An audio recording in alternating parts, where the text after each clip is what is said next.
Jadi jemaat doakan supaya sekolah ini bisa berjalan. Nanti bulan 7, bulan Agustus perkuliahan ini boleh berjalan. Setelah sidang semedi kami di Kalimantan, kembali langsung kita opening, pembukaan, dan langsung melaksanakan kegiatan perkuliahan. Jadi jemaat kalau ada yang rindu bersekolah, kita mulai jam 8, jam setengah 2 selesai.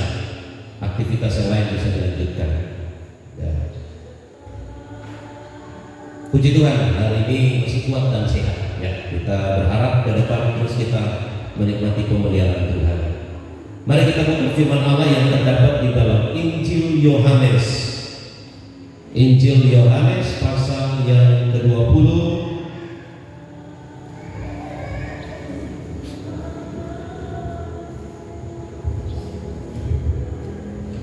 Injil Yohanes pasal 20 ayat 19 sampai dengan ayat yang ke-23. Sekali lagi, Injil Yohanes pasal 20 ayat 19 sampai dengan ayat yang ke-23. Lembaga Kitab Indonesia memberikan judul Yesus menampakkan diri kepada murid-muridnya.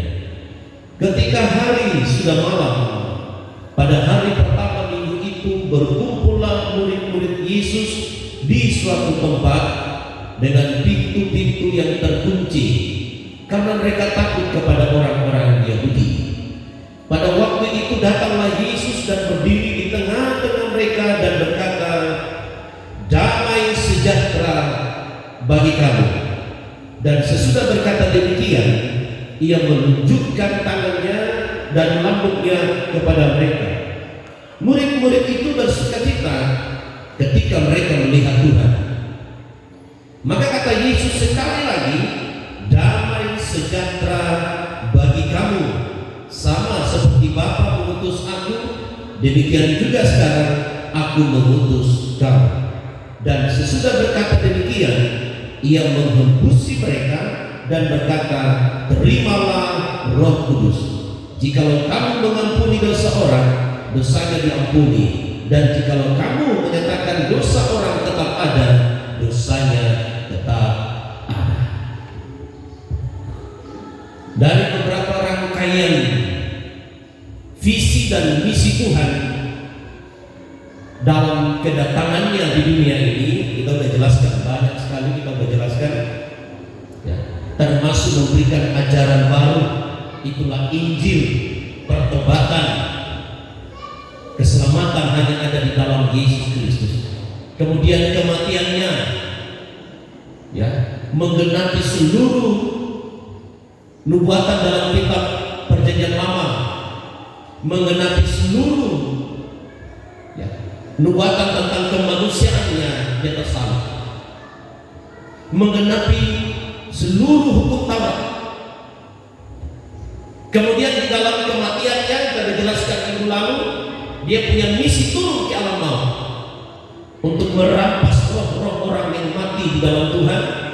Zaman patriark, zaman Taurat sampai kepada nabi terakhir yaitu Yohanes Pembaptis, termasuk pemberontak yang mati di sebelah kanan Yesus. Setelah dirampas, mereka menempatkan diri bersaksi bagi semua orang Yahudi yang sudah menolak akan kematian Kristus Yesus itu sebagai Mesias, Tuhan dan Juru Selamat. Nah, ada satu misi Allah yang tidak boleh kita lupakan. Kualitasnya menggenapi kesempurnaan karya daripada Kristus Yesus. Salah satu misi Allah dalam Kristus Yesus untuk semua orang percaya dan menerima Dia sebagai Tuhan dan Juru Selamat itu adalah damai sejahtera. Damai sejahtera. Maka Yesus ketika Dia bangkit, Dia datang di tengah-tengah muridnya, pertama-tama kata yang diucapkan adalah damai sejahtera. Salas dan sejahtera. Damai sejahtera. Sebab damai sejahtera itu telah hilang dari hidup manusia semenjak Adam dan Hawa jatuh di dalam dosa. Nah, karena damai sejahtera sudah tidak melingkupi kehidupan manusia karena manusia sudah jatuh dalam dosa, terindikasi bahwa damai sejahtera itu bertolak belakang dengan kebenaran. Bertolak belakang dengan kebenaran manusia, bertolak belakang dengan keangkuhan, bertolak belakang dengan kesombongan, bertolak belakang dengan dosa, maka damai sejahtera itu tidak lagi tinggal dalam kehidupan Adam dan Hawa. Sampai kepada keturunan-keturunan Adam dan Hawa, semua manusia notabene dalam prinsip iman tidak lagi ada damai sejahtera dalam hidup mereka. Akibatnya manusia cenderung selalu melakukan kejahatan, dan kejahatan itu selalu timbul dalam hati dan pikiran mereka yang dituangkan dalam perbuatan hidup mereka sehari-hari. Apa yang mengakibatkan mereka cenderung selalu berpikir, berkata, berbuat tentang perkara jahat dan dosa, karena tidak ada lagi damai sejahtera dalam hati dan kehidupan daripada orang-orang pada zaman Adam dan Hawa jatuh dalam dosa sampai kepada masa sebelum Kristus Yesus mati di atas kayu salib. Berarti damai sejahtera itu sangat penting. Damai sejahtera itu mutlak harus dimiliki oleh semua orang yang diciptakan oleh Tuhan. Tetapi karena dosa, lalu dengan demikian Tuhan tidak menginginkan manusia terus hidup tanpa adanya damai sejahtera yang dapat mengontrol mereka untuk takut dan berserah kepada Tuhan. Maka Kristus Yesus sebagai Mesias Allah itu, Dia datang untuk memberikan damai sejahtera. Dia datang untuk memberikan damai sejahtera. Ketika Dia datang ke dalam dunia, bukankah malaikat-malaikat surga berkata damai sejahtera? Ketika Dia berkata kepada Maria, damai sejahtera. Ketika Dia berkata kepada semua orang, walaupun tidak tercatat di dalam Alkitab, semua orang yang mendengarkan berita tentang kelahiran Sang Mesias itu ada damai sejahtera. Sampai kepada kematian dan kebangkitannya, Yesus berkata kepada murid-muridnya, damai sejahtera bagi kamu semua.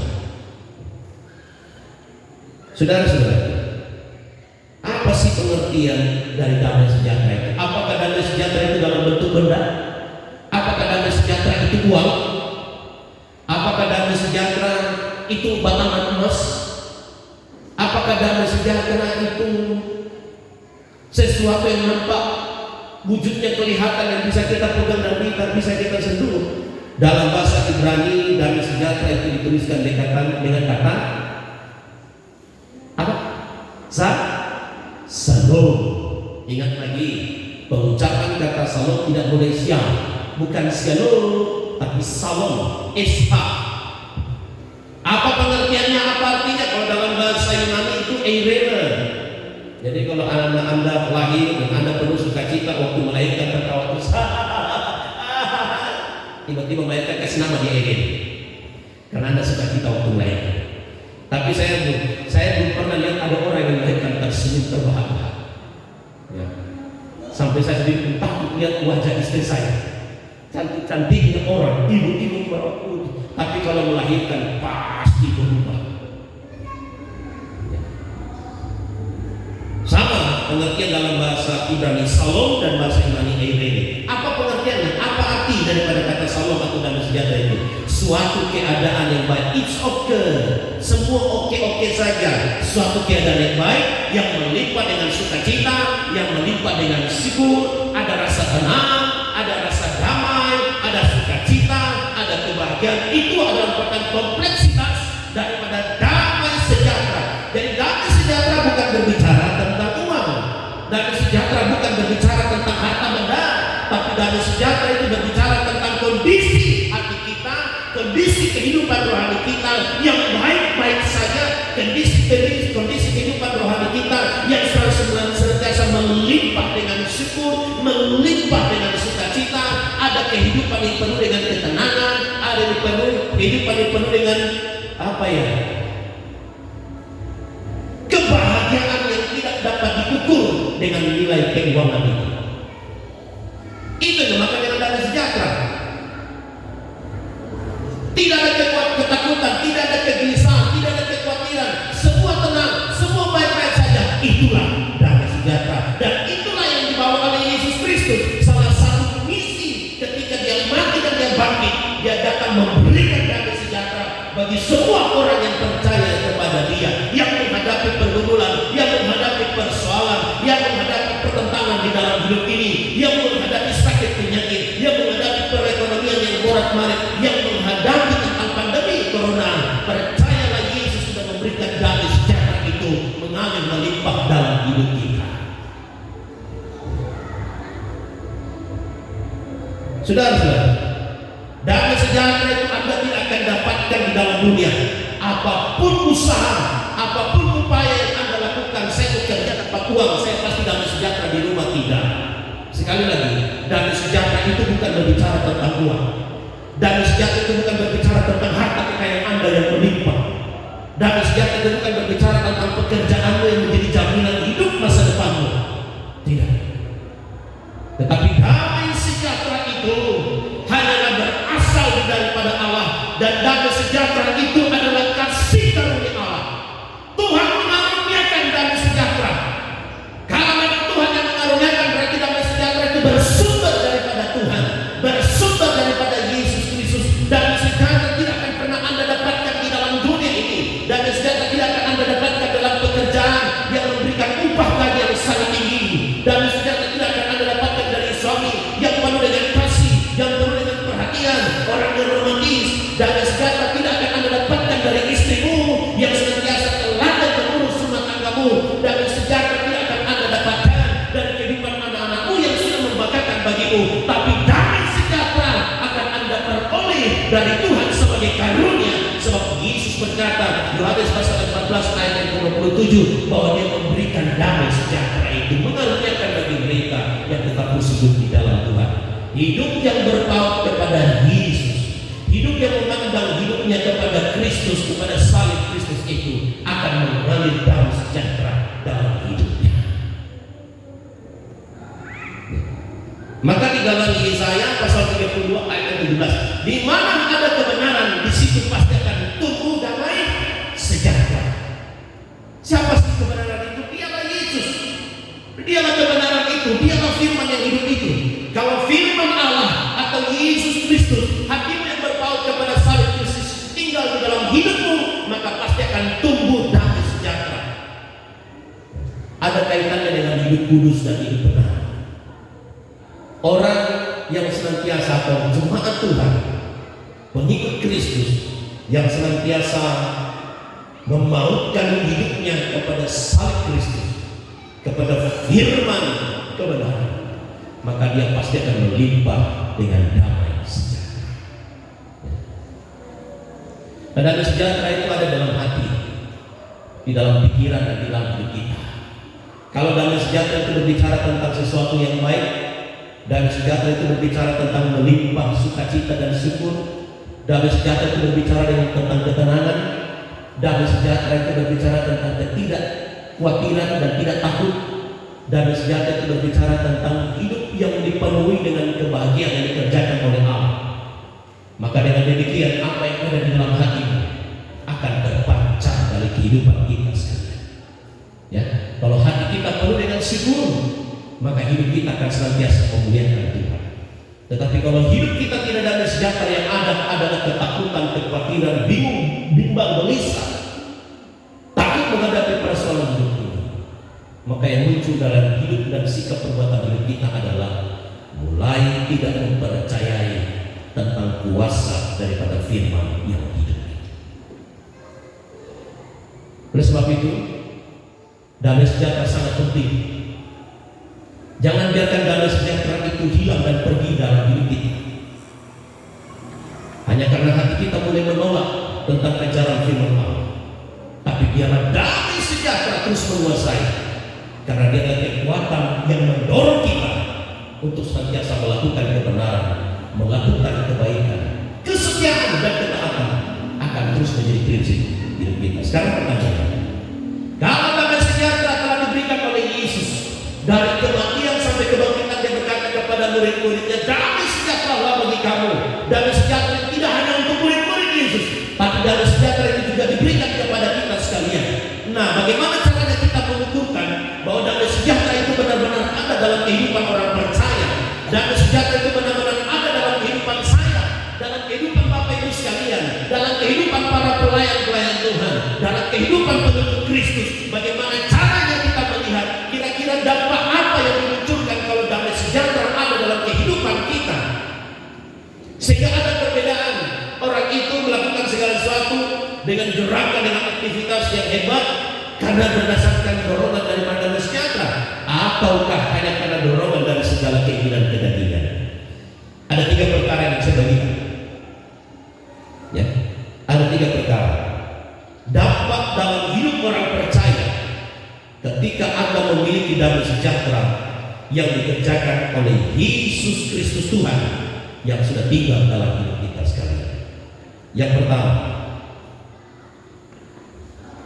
kita baca dulu ayat 51. Pengkhotbah pasal 3. Pengkhotbah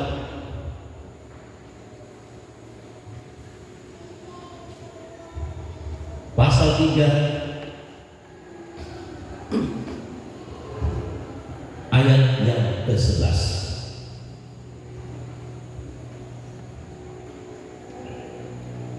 Sekali lagi, Pengkhotbah pasal 3 ayat 11. Dampak yang pertama, kalau damai sejahtera sudah benar-benar tinggal di dalam hidup kita, itu yang menjadi ukurannya. Ayat 11. Ia membuat segala sesuatu indah pada waktunya. Itu garis bawahi. Ia membuat segala sesuatu indah pada waktunya. Bahkan ia memberikan kekekalan dalam hati mereka. Tetapi manusia tidak dapat menyelami pekerjaan yang dilakukan Allah dari awal sampai akhir. Apa kaitannya dengan damai sejahtera? Dengan ayat firman Tuhan yang berbunyi bahwa ia atau Tuhan atau Allah atau Yesus Kristus membuat segala sesuatu indah pada waktunya. Apa keterkaitannya dengan damai sejahtera? Apakah ini ada hubungannya dengan perilaku hidup orang percaya sebagai dampak bahwa memang ada damai sejahtera dalam hidupnya, atau yang ada hanyalah keinginan daging, atau yang ada hanyalah motivasi-motivasi yang tidak benar yang tertuangkan dalam praktek hidupnya sehari-hari? Dengarkan baik, damai sejahtera itu dia tidak mengenal batas waktu sampai kapan tekanan dan persoalan atau pergumulan itu ada, tetapi damai sejahtera selalu memberi kekuatan untuk tetap percaya kepada Tuhan. Dengarkan baik, orang yang percaya kepada Kristus Yesus Tuhan yang sudah mempertuhankan dia, yang menikmati damai sejahtera. Dengarkan, sebelum saya masuk dalam inti katanya, damai sejahtera dia tidak mengenal batas waktu tentang tekanan, persoalan dan pergumulan yang menerpa kehidupan orang yang percaya kepada dia. Tetapi damai sejahtera itu memberi kekuatan untuk tetap terus percaya kepada Tuhan. Apa maknanya? Salah satu dampak yang hebat yang dikerjakan oleh damai sejahtera dalam kehidupan orang percaya adalah kesabaran Anda di atas rata-rata dibandingkan orang lain, walaupun ada di dalam tekanan hidup yang tidak pernah kita mengerti kapan persoalan itu berhenti, kapan masalah ini diangkat dan diselesaikan oleh Tuhan. Tetapi engkau tetap berusaha untuk menjalaninya, engkau tetap berusaha untuk menerimanya, sementara engkau tidak pernah memprediksi kapan pergumulan ini selesai. Ya Tuhan, siapakah pertolonganku yang datang mengangkat beban dan pergumulan hidup ini? Tetapi Tuhan memberikan kekuatan kepada kita untuk tetap terus sabar. Sabar. Itulah kerja daripada damai sejahtera. Amin.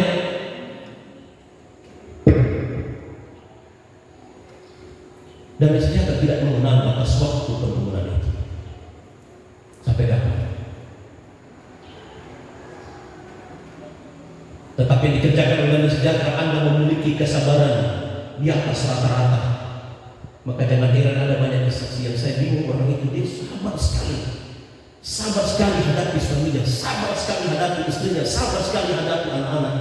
Anak-anak itu sabar sekali dihadapi orang tuanya. Itulah dampak daripada damai sejahtera.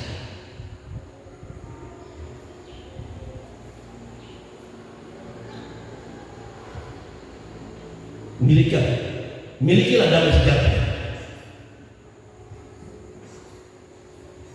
Ayub ada salah satu contoh kesabaran di atas rata-rata manusia biasa.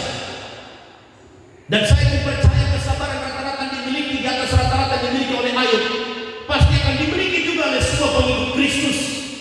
Karena ada damai sejahtera yang Tuhan sudah curahkan dalam hidup kita, dalam hati kita, untuk tidak mau memikirkan tentang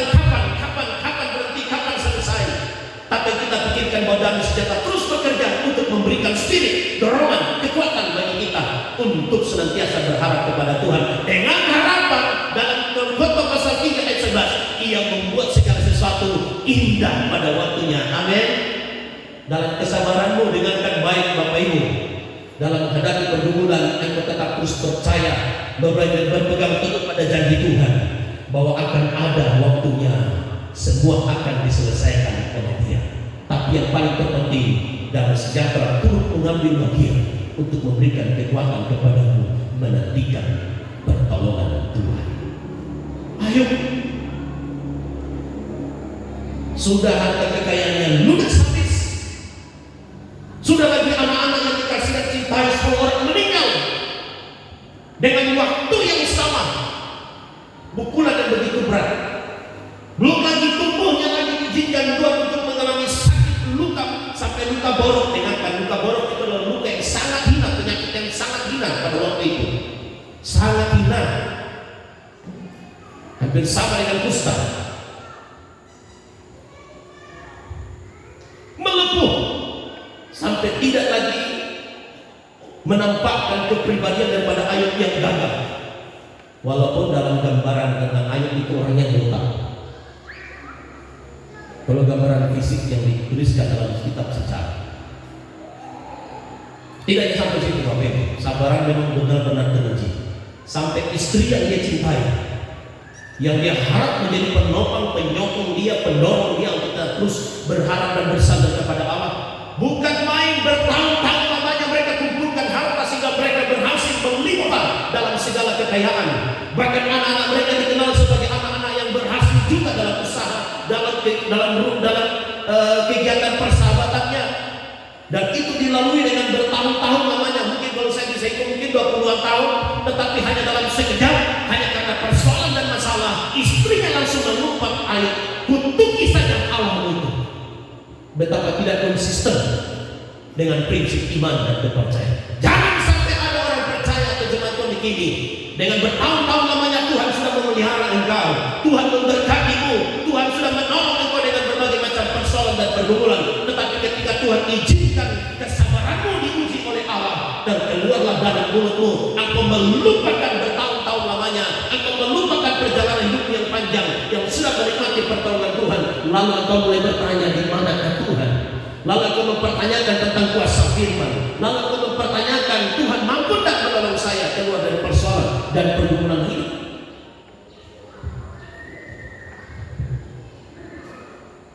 Teman 3 sahabat daripada Ayub pun datang mempersalahkan Ayub. Ini karena kamu, ini karena kau, ini karena semua tekanan bertubi-tubi. Tapi apa yang terjadi? Ayub tetap terus sabar. Kesabaran di atas rata-rata telah dimiliki oleh Ayub. Contoh pertama, itu karena dikerjakan oleh Damai Sejahtera atau kebenaran yang ada dalam hidup daripada Ayub. Yang kedua, Yusuf, dia telah dikhianati oleh saudaranya sendiri. Hanya karena ada satu mimpi yang dikatakan bahwa semua padi-padi itu tunduk menyembah kepada dia. Saudara-saudaranya marah, lalu mengkhianati dia. Rencana membunuh tidak jadi, mereka buang ke dalam sumur yang kering. Setelah itu mereka angkat dan mereka jual lagi kepada orang asing. Pengkhianatan yang begitu besar. Satu kitab ini yang saya baca, saya sampai terharu menangis ketika terjadi perjumpaan dengan saudaranya. Betapa batas kesabaran di atas rata-rata yang sudah dikerjakan oleh Damai Sejahtera, dia mampu menerima saudaranya waktu dia, walaupun dia sudah dikhianati oleh saudara-saudara. Semua di atas rata-rata. Ini harus menjadi prinsip hidup kita, dan ini adalah dampak yang paling pertama-tama muncul dalam kehidupan orang percaya. Ketika memiliki Damai Sejahtera, Anda mampu untuk melewati pergumulan hidup itu, walaupun Anda belum melihat bahwa ada titik terang bahwa persoalan itu akan diselesaikan oleh Tuhan. Tapi yang ada dalam pikiranmu dikerjakan oleh Damai Sejahtera untuk tetap terus percaya bahwa akan ada masanya. Waktu Tuhan adalah waktu yang terbaik. Amin. Apa pergumulanmu?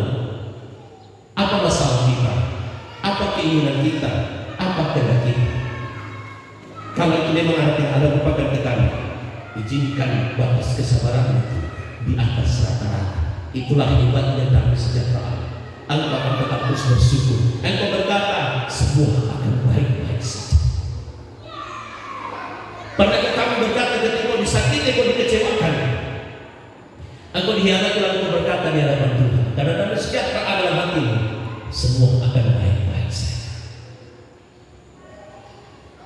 Pernahkah kau berkata ketika kau menghadapi pergumulan, saya tidak bisa melupakan ketika anak saya Olivia, walaupun hatiku benar-benar kacau, galau menghadapi situasi yang sangat penting, tetapi ada terus damai sejahtera yang dikerjakan oleh kebenaran itu yang membuat saya tidak pernah melupakan Tuhan. Terus berharap langkah yang terbaik saya lakukan adalah pergi berdoa. Mulai sekarang belajar, ketika kau menghadapi persoalan pergumulan, tekanan begitu berat, kau berkata dalam hati, biarkan Roh Kudus yang dikerjakan oleh kuasa damai sejahtera yang kau berkata, semua akan baik-baik saja Tuhan. Dalam pekerjaanmu hasilnya kurang memuaskan, tidak 100% apa yang kau upayakan, katakan semua akan baik-baik saja.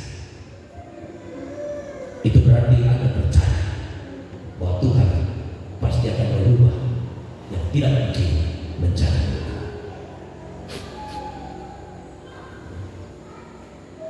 Jadi salah satu dampak yang pertama adalah damai sejahtera kita.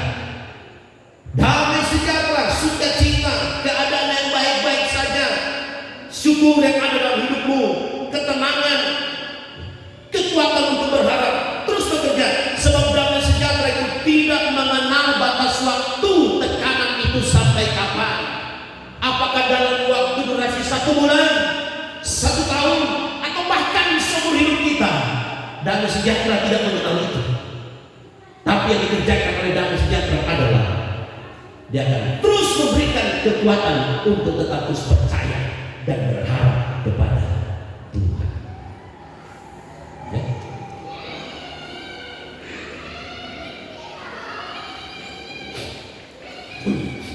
Contohnya, padahal dengan berjalannya waktu, memikul beban itu semakin berat, betul tak? Beras 5 kilo kita pikul dari tempat ini kini sampai ke Saloba.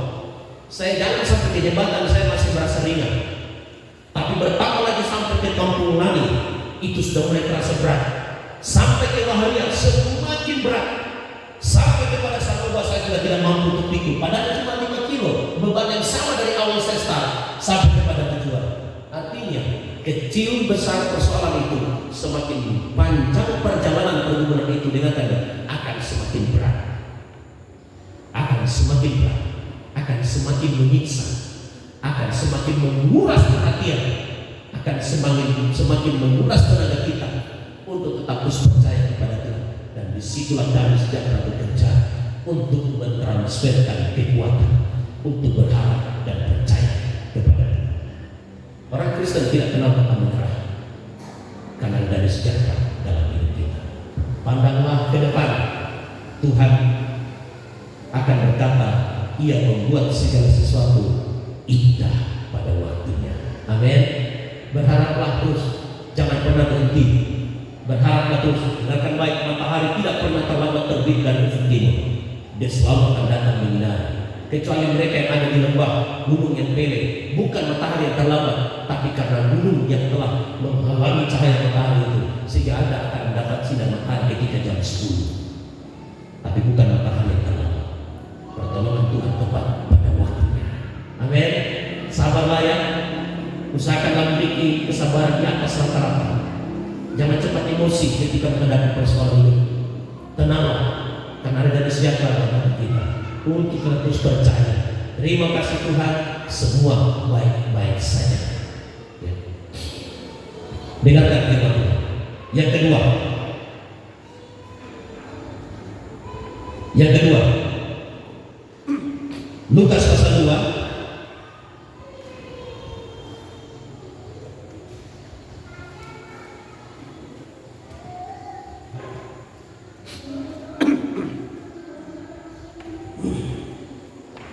Lukas pasal 2 ayat 36 sampai dengan ayat yang ke-37. Lagi pula di situ ada Hana, seorang nabi perempuan, anak Fanuel dari suku Asyir. Ia sudah sangat lanjut umurnya. Sesudah kawin, ia hidup 7 tahun lamanya bersama suaminya. Dan sekarang ia janda dan berumur 84 tahun. Ia tidak pernah meninggalkan bait Allah. Garis bawahi, ia tidak pernah meninggalkan bait Allah, dan siang malam beribadah dengan berpuasa dan berdoa. Ya. Dampak yang kedua yang dikerjakan oleh Damai Sejahtera, ketika Damai Sejahtera itu telah Anda terima dan tinggal di dalam kehidupanmu, selain menciptakan kesabaran di atas rata-rata, nah, orang Kristen harus menang dengan perkara ini, karena ada firman dalam hidupnya. Tapi kalau dia tidak mampu mempertahankan rasa sabar, menantikan waktu Tuhan, berarti kualitas firman yang dia percayai masih dia ragukan, masih dia bertanya-tanyakan dalam hidupnya. Yang kedua, berdasarkan hasil pembacaan firman Tuhan ini, dengarkan baik-baik saudara-saudara. Damai sejahtera itu yang tinggal dalam hidup kita, ya, mengalirkan kekuatan untuk tetap terus setia dan taat. Damai sejahtera itu mengalirkan kekuatan untuk tetap setia dan taat. Sebab nilai kesetiaan, nilai ketaatan, nilai kesabaran itu jauh lebih besar dari jawaban doa yang kita panjatkan kepada Tuhan.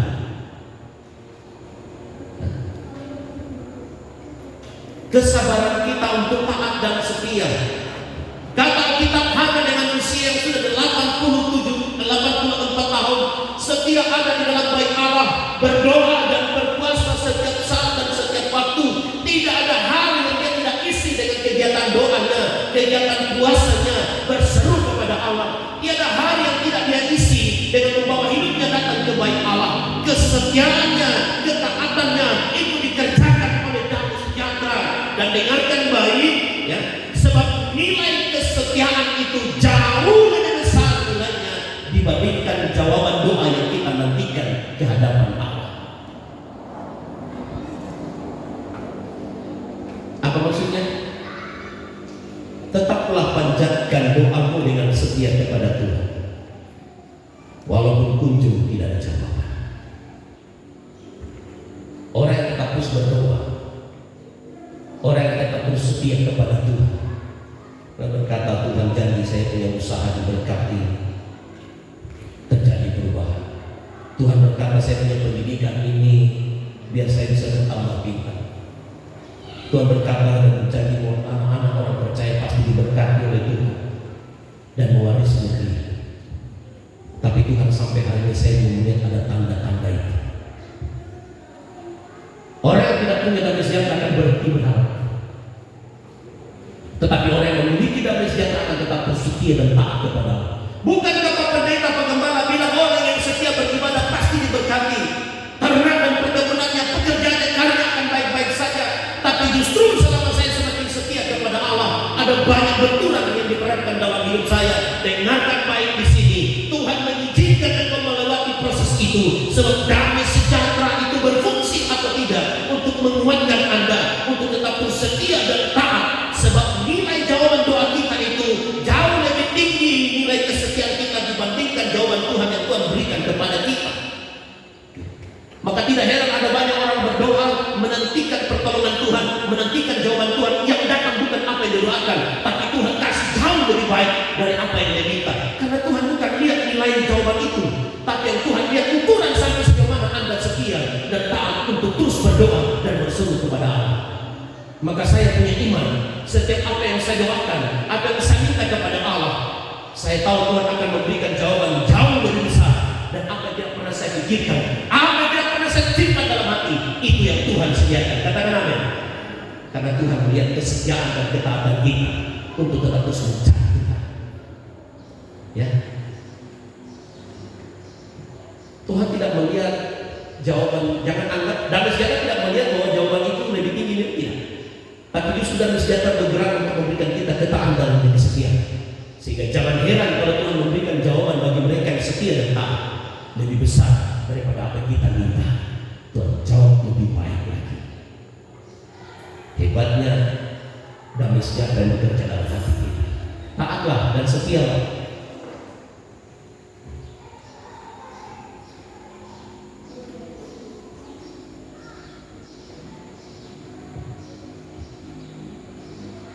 Joyo,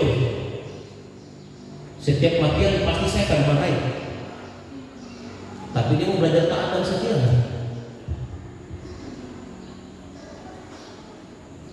Belajar taat dan setia terus. Dengarkan nasihat dan saran. Walaupun ada kualitas ucapan yang baik kasar sekali bagaimana bicara, tapi ketika mulai taat dan setia karena terpanggil untuk melayani Tuhan. Nah, saya lihat sekarang ini udah mulai bagus mainnya, tapi jangan berusaha kepala ya, baru bagus sedikit saja, pelan-pelan. Ini berapa belakangan ini saya mulai tambah bagus pukulannya, tambah baik. Dengarkan baik, belajar taat dan setia. Taat saja, setia saja, naikkan doa, setia saja untuk beribadah. Apa yang menjadi harapan kita, apa yang menjadi doa kita, nilainya tidak sebanding dengan apa yang Tuhan sediakan. Karena Tuhan melihat kualitas ketaatan dan kesetiaan kita. Taat saja, setia saja, Tuhan jauh lebih mengerti apa yang Dia sediakan untuk kita. Amin. Setia saja, taat saja. Itulah dampak yang kedua yang dikerjakan oleh Roh Kudus, oleh damai sejahtera dalam hidup kita. Maka dalam 1 Tesalonika pasal 5 ayat 17, Rasul Paulus berbicara kepada jemaat yang di Tesalonika, tetaplah berdoa. Walaupun sampai hari ini Kristen kami cuma hanya isi pastori dengan anak sebagian anak kita ya. Lucu ya, sampai anak sekolah minggu dari gereja GKI datang untuk doa sih. Ya mungkin karena pulang malam takut tidak ada yang jemput, antara akhirnya orang tuanya cuma jangan dulu pergi. Tapi saya dengan istri dan anak belajar taat saja, setia aja. Tuhan sediakan jauh lebih besar daripada apa yang saya minta, karena Tuhan lihat kesetiaan dan ketaatan. Itu dampak yang kedua. Dampak yang ketiga, yang terakhir, saya nggak mau lama. Dampak yang ketiga, kalau damai sejahtera itu ada di dalam hidupmu, kalau soal bicara tentang bahwa itu tidak ada sejahtera maka dia marah-marah, itu hal yang biasa, itu hal yang umum. Orang harus mulai marah, itu tidak ada sejahtera, itu hal yang biasa. Itu dampak yang terlalu cepat kita lihat, tapi dampak yang hebat kalau kerjakan khusus dan ada sejahtera itu. Dampak yang ketiga adalah damai sejahtera yang tinggal dalam hidup kita. Yang pertama tadi, dia akan menciptakan rasa sabar di atas rata-rata, ya, untuk terus percaya kepada Tuhan walaupun waktunya belum kelihatan itu akan berhenti. Yang kedua, damai sejahtera akan mengalirkan kekuatan supaya Anda menjadi pribadi, menjadi jemaat, menjadi hamba Tuhan, menjadi pelayan yang taat dan terus setia, ya. Taat dan terus setia untuk tetap terus berdoa, berseru kepada Allah. Dan damai sejahtera itu akan mengangkat kualitas ketaatan dan kesetiaan itu jauh lebih tinggi nilainya daripada apa yang Anda doakan dan minta di hadapan Allah. Sehingga jangan heran kalau Tuhan menjawab, memberikan 2-3 kali lipat, berlaksanakan bertambah-tambah berkat Tuhan itu memenuhi kehidupan kita. Yang ketiga, dampak yang ketiga kalau damai sejahtera tinggal dalam hidup kita, damai sejahtera itu akan membuka mata rohani kita untuk melihat. Melihat apa? Melihat bahwa mujizat masih ada dan akan selalu ada bagi engkau dan saya. Apa maknanya? Damai sejahtera itu tidak mendatangkan takut. Damai sejahtera tidak mendatangkan kegelisahan. Damai sejahtera juga tidak mendatangkan keputusasaan. Walaupun kemustahilan itu kelihatannya ada di depan kita. Walaupun kemustahilan ada di depan kita, tapi damai sejahtera yang kita miliki tidak akan membuat Anda putus asa, tidak akan membuat Anda gelisah, tidak akan membuat Anda takut dan khawatir. Karena damai sejahtera bukan melihat kemustahilan, tapi damai sejahtera melihat bahwa di balik persoalan itu ada mujizat yang akan terjadi, akan selalu ada dan akan ada bagimu dan bagiku. Jangan khawatir dan takut ya.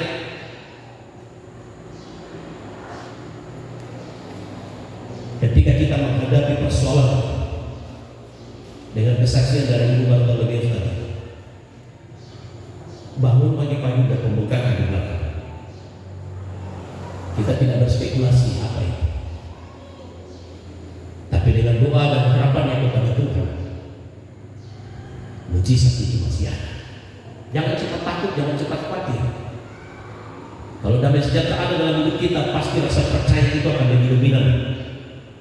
Sakit, kemandulan, anak kita yang luntang lantung tidak tahu arah kemana hidupnya, pekerjaan kita yang kadang ada kadang tidak, sementara kebutuhan ekonomi kita semakin besar. Tapi damai sejahtera yang terjaga oleh Tuhan dalam hidup kita selalu melihat ke depan, masih ada mujizat. Mujizat masih ada dan akan selalu ada bagi kita. Katakan amin.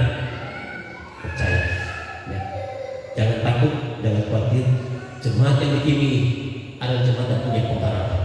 Iman, pengharapan, iman dan kasih. Kasih, pengharapan dan iman harus bekerja bersama-sama atas itu. Percayalah, dan sejahtera yang telah diberikan oleh Yesus kepada murid-muridnya diberikan juga kepada kita, akan membuat kita menjadi orang yang sabar di atas rata-rata, akan membuat kita untuk tetap terus setia menantikan jawaban Tuhan, dan akan terus membuat kita menjadi pribadi yang tidak mudah takut, putus asa, gelisah dan gentar ketika menghadapi persoalan hidup ini. Sebab bersama dengan Tuhan kita akan cakap melakukan perkara yang besar.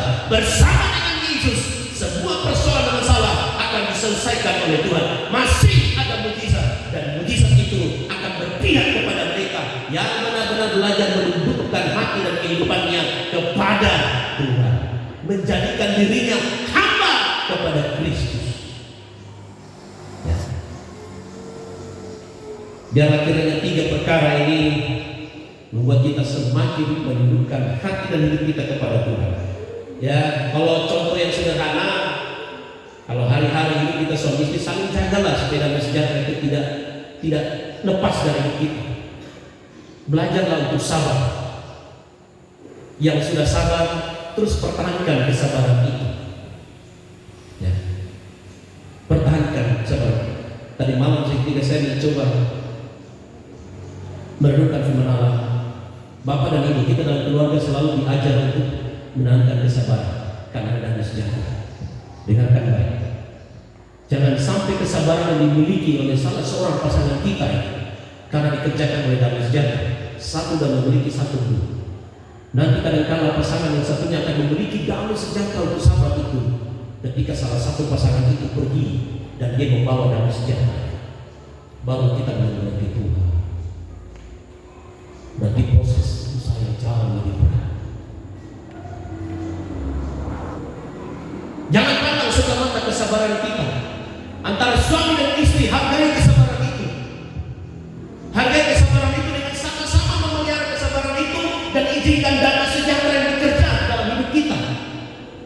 Jangan tunggu kita mengerti damai sejahtera itu ada ketika orang yang sudah memiliki kesabaran itu telah pergi meninggalkan hidup ini, kembali kepada Tuhan. Lalu kita mulai mengerti Tuhan, ini kan arti kesabaran itu, ini kan sudah dikerjakan oleh damai sejahtera. Terlambat kita mulai memahami kesabaran dan damai sejahtera yang dimiliki oleh pasangan kita.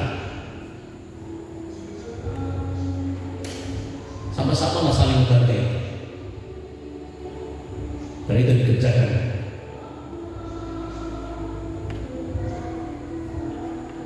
Satu yang ada di diri saya takut kehilangan istri saya.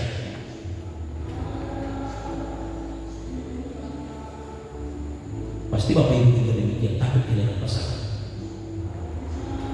Tapi itu yang dikerjakan oleh damai sejahtera. Pelihara damai sejahtera itu, dan ini adalah misi Allah, misi daripada Yesus Kristus untuk melengkapi kita sebagai orang-orang percaya yang pasti akan meraih keberhasilan dan kesuksesan karena damai sejahtera tinggal dalam hati kita. Amin. Kiranya firman Tuhan ini menjadi kekuatan, pendorong dan semangat bagi kita untuk menjalani hari-hari hidup kita. Jadilah berbeda karena Anda memiliki damai sejahtera. Milikilah kesabaran, tetaplah terus taat dan setia, dan percaya kepada Tuhan bahwa masih ada mujizat yang akan menjadi bagian atas hidup kita sekarang. Pemimpin pujian singer sekolah musik saya maju ke depan, termasuk guru bantu saya.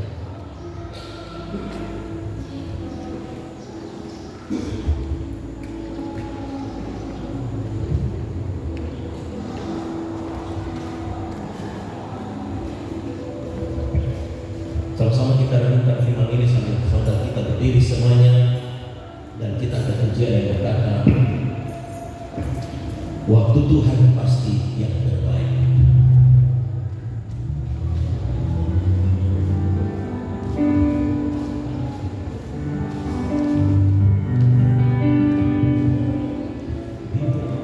Bila Kau izinkan sesuatu terjadi, ku percaya semua untuk kebaikanku.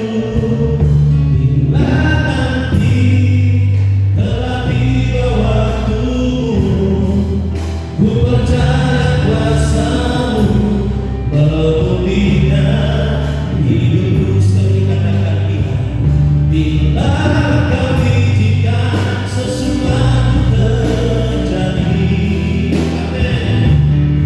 Ku percaya semua untuk kebaikanku. Bila nanti telah tiba waktumu, ku percaya kuasa-Mu memulihkan hidupku. Waktu Tuhan pasti yang terbaik. Kami butuhkan damai sejahtera-Mu Tuhan. Ya Yesus, kekailah yang terbaik. Ku tetap percaya waktu Tuhan pasti yang terbaik. Sama-sama kita katakan, bila Kau izinkan semuanya ini, bila Kau izinkan sesuatu terjadi, amin. Ku percaya semua untuk kebaikanku. Bila nanti telah tiba waktumu, ku percaya kuasa-Mu memulihkan hidupku. Sekali kita katakan, bila Kau izinkan sesuatu terjadi, amin. Ku percaya semua untuk kebaikanku. Bila nanti telah tiba waktumu, ku percaya kuasa-Mu memulihkan hidupku. Waktu Tuhan pasti yang terbaik. Walau kadang tak mudah dimengerti, lewati cobaan, ku tetap percaya waktu Tuhan pasti yang terbaik. Waktu Tuhan pasti yang terbaik. Walau kadang tak mudah dimengerti, lewati cobaan, ku tetap percaya waktu Tuhan pasti yang terbaik. Waktu Tuhan pasti yang terbaik. Walau kadang tak mudah dimengerti, lewati cobaan, ku tetap percaya waktu Tuhan pasti yang terbaik. Musik akan menjadi bila Kau izinkan. Saudara-saudara, inilah janji Tuhan bagi kita. Ketika Dia datang di tengah-tengah murid-murid yang sementara hidup berkumpul dalam satu ruangan, mereka berada dalam ketakutan, mereka berada dalam kekhawatiran, mereka berada dalam kebingungan, kehilangan pengharapan. Sebab guru mereka, Tuhan mereka Yesus Kristus telah mati. Tetapi dengan kuasa kebangkitan Dia datang di tengah-tengah muridnya, dan Dia berkata, membuka mata rohani mereka, memberikan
terbaik. Walau kadang tak mudah dimengerti, lewati cobaan ku tetap